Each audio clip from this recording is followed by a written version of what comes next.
Welcome everyone. So yesterday we have seen distance time graph for uniform motion and non-uniform motion, and student, today we shall learn about velocity time graph for uniform velocity. Okay, so first of all, what is uniform velocity? So student, an object with uniform velocity covers an equal distances in equal interval of time. Okay, this is an object with uniform velocity has a specified or fixed direction. So this is the uniform velocity. Now let's start. So a train is moving with a uniform velocity. Okay, uniform velocity just now I have explained you.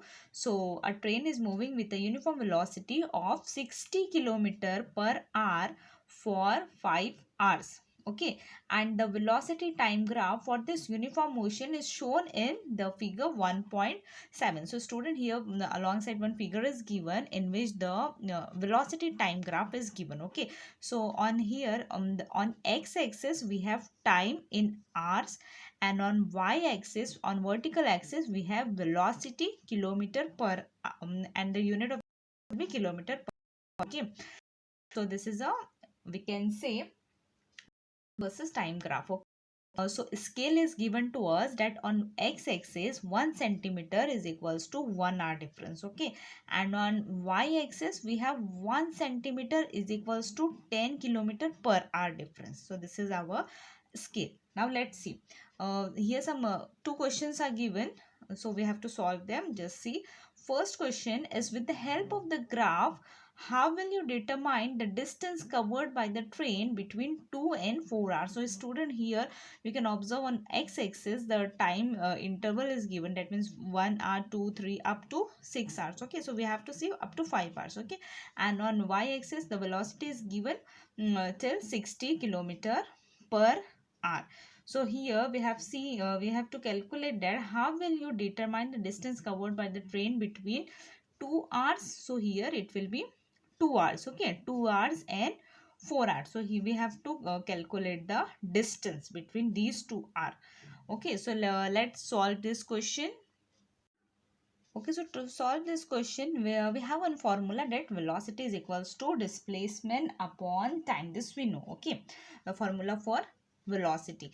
And why we are using this formula for velocity? Because velocity is given, and velocity and time interval is given, and we have to calculate displacement or distance. Okay, so the formula will be v is equals to distance upon time. Okay, now here time interval is given, that means time intervals from, we have to find out the distance between 4 hours and 2 hours, right? So we will take the difference. So the total time interval will be 2 hours. Okay students, it will be 2 hours. Now we have just here in this step, just we have rearranged the formula, that is d is equals to velocity multiply this t will go here in multiplication. Okay, velocity multiply by t. Now here velocity is given, that is 60 kilometer per hour, and time interval just now we have calculated, that is 2 hours. Okay, by multiplying 60 with 2, it will be 120 kilometer. Now here r and r will be cancelled. Okay, so the distance is equals to 120 kilometer. Therefore the distance covered by train between 2 hours and 4 hours will be 120 kilometer. So I hope you all have understood this. Now after solving question number 1, we have again question 2, that is there a relation between the distance covered by the train between 2 and 4 hours and the area of particular quadrangle in the graph. Okay, so here it is asked that is there a relationship between distance covered by the train between 2 hours and 4 hours and then the area of particular quadrangle in the graph. Okay, so here you can observe the quadrangle. Now what is quadrangle? It is a mathematical shape which has 4 sides. Okay, so this, if you will observe this a b c d, so this is a rectangular figure.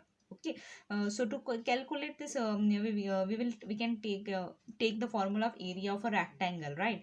So here AC and BD, this will be the value of AC and BD, it will be 60 kilometer because it correspond to y-axis. Okay, so on y-axis velocity in kilometer per hour is given, so that's why this will be 60 kilometer per hour. And the AC and BD will be length of a rectangle. Okay, and AB and CD will be breadth of a rectangle, and value of this, it will be what it will be, it will be 2 hours. Okay, why? Because it is given on x-axis. Okay, so just now we have calculated the time interval, right?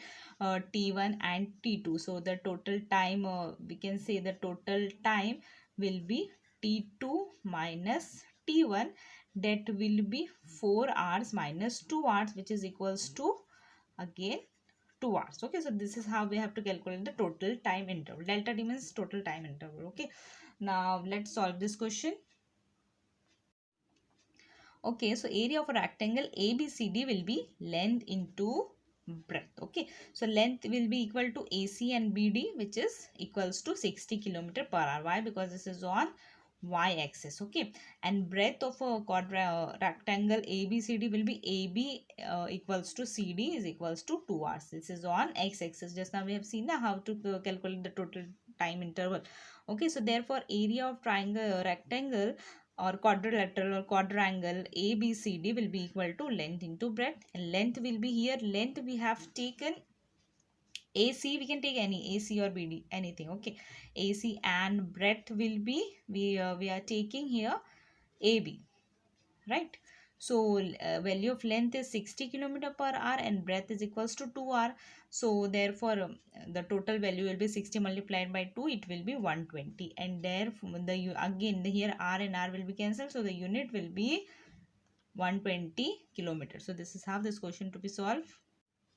And student, here one more question is given, that what is the acceleration of the train? First of all, what is the acceleration? So acceleration is nothing but rate of change of velocity with respect to time. Okay, so if you will observe in question number 1, the value of velocity is 120 kilometer, and in question number 2 again it is 120 kilometer. That means the velocity is neither increases nor decreases, it is same.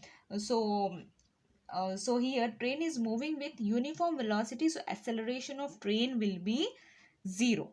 So that's it for today's student. I hope you all have understood how to calculate how to plot velocity time graph for uniform velocity. Next part of the lesson we will cover in our next video. Thank you.